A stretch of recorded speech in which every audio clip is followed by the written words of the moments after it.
vidéo, je te parle les erreurs pour ton dossier visa à éviter et comment modifier ton dossier visa et demander un autre rendez-vous en cas de refus par 3 erreurs que je dois te numérer dans cette vidéo. Surtout, écoute bien et reste jusqu'à la fin. Je te dirai comment modifier ton dossier une fois que tu as eu le rendez-vous et que tu as eu le rejet ou le refus. Tu peux encore demander un autre rendez-vous et déposer ton dossier. Reste jusqu'à la fin, je vais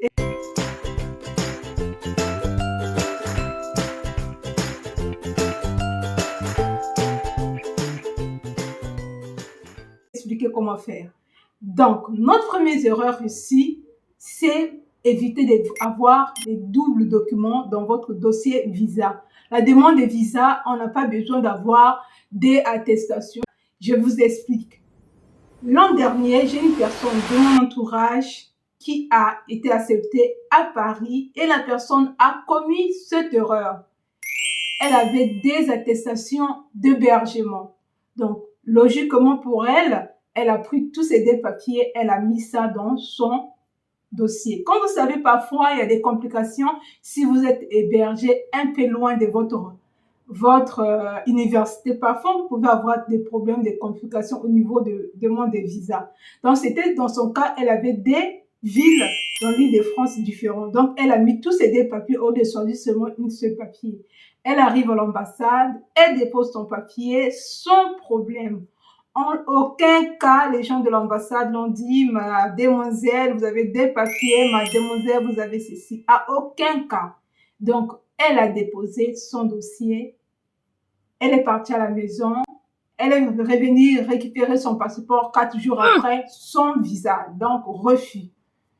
Et à l'époque, on ne savait pas qu'il faut modifier et demander faire une autre demande. Donc, c'est parti comme ça. La petite n'a pas eu son visa. Donc, cette année, c'est parti dans l'eau. Deuxième erreur ici, c'est votre compte bloqué. Voilà. Votre compte bloqué, ne mettez pas des sommes aussi au trans ou en bas. Si on vous demande 2,5 millions, il y a d'autres personnes qui n'ont pas des informations ou certaines agences ou je sais pas comment, on peut pas avoir des bons papiers, des bonnes notifications, des bonnes procédures ou tout simplement les changements de procédures. Il y a des modifications chaque année ici en Europe. En France, souvent, ils modifient des lois. Par exemple, sous le compte bloqué, si tu as des garants, tu as droit à 2,5 millions où tu ne peux rien mettre dans ton compte. Ou si tu as l'attestation d'hébergement à titre gratuit, tu as droit à 2,5 millions. Et la personne, c'est aussi une personne de mon entourage qui a mis dans son... Donc, l'information qu'il avait reçue, c'est pas 2 millions, c'est pas combien, donc moins de 2,5 millions. Et je crois qu'il y a eu des modifications au niveau de cette somme-là. Donc, elle s'est pas rendue compte qu'on a modifié ou quoi, ou la personne qui l'a donné l'information n'a pas donné les bonnes informations à la personne. Donc, notre ami là, il a bien montré son dossier, elle a fait son compte bloqué. Au lieu de mettre 1 million, 2,5 millions, elle a mis la somme qu'on avait dit, je crois, 2 millions, c'est pas... En fait, c'était entre 2,5 millions, voilà, dans cet intervalle-là. Mais la somme était un peu plus élevée que la somme qu'on avait indiquée à la personne qui le renseignait, donnait les informations. Donc, elle a mis ça dans son compte bloqué. La personne est arrivée à l'ambassade, a passé tous ces tracasseries de l'ambassade, il est rentré chez lui. Et quelques jours plus tard, on lui appelle, monsieur, venez récupérer votre passeport. Vous savez, l'ambassade de France ne te dira jamais que tu auras ton visa ou pas. Et donc, quand il récupère son passeport, il va refuser le visa par tel motif. Donc, c'était son compte bloqué. À ce moment-là, la personne a commencé par des procédures de recours. Et ça, je vous dirai ça à la fin, qu'est-ce que la personne a fait. Troisième motif plutôt, c'est quand vous avez des garants, oui, il y a la possibilité d'avoir des garants. Vous avez la possibilité d'avoir des garants. Si le premier garant ne gagne pas assez, vous avez la possibilité de chercher le deuxième garant. Mais, il y a une erreur que les gens, quand on vous envoie des papiers, quand on vous donne des papiers pour le fiche des impôts là, il faut vraiment vérifier la prise en charge.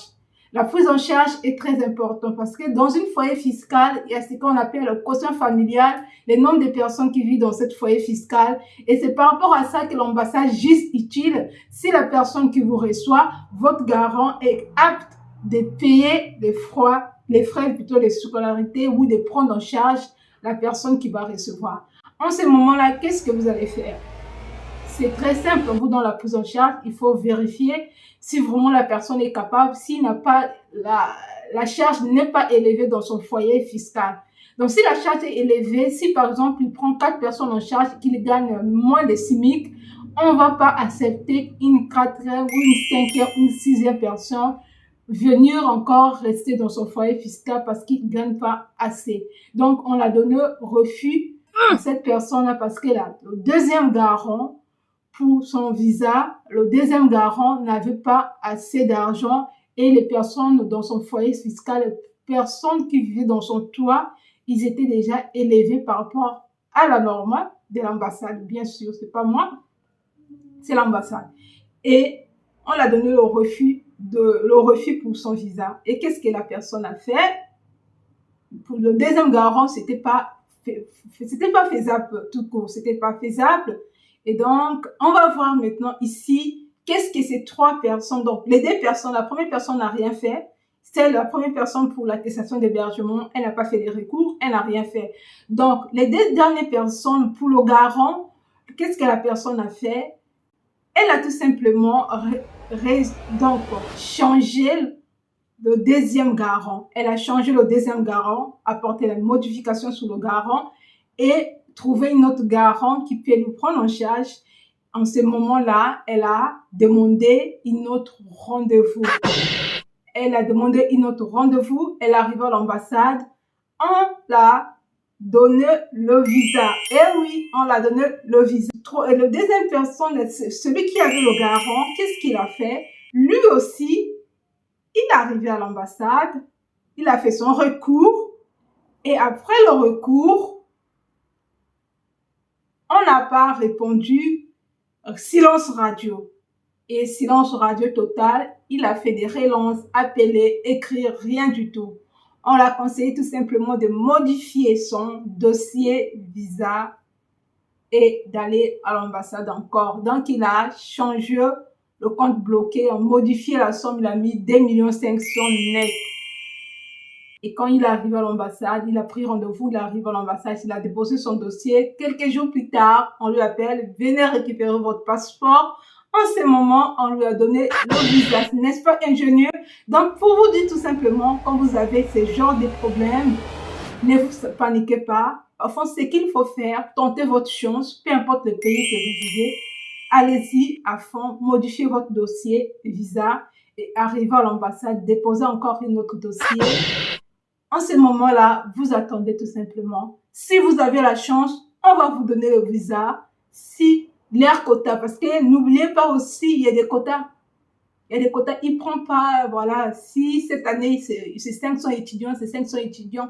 Dépasser les 500 étudiants, peu importe ton dossier, il ne va pas prendre encore d'autres personnes. Donc, c'est ce qui s'est passé avec ces 3 personnes. Ce sont des cas réels, ce sont des gens de mon entourage. Tout ce que je vous parle, ce sont des gens de mon entourage qui ont vécu ces mêmes situations ou des gens qui me posent des questions que j'essaie de conseiller dans la foulée.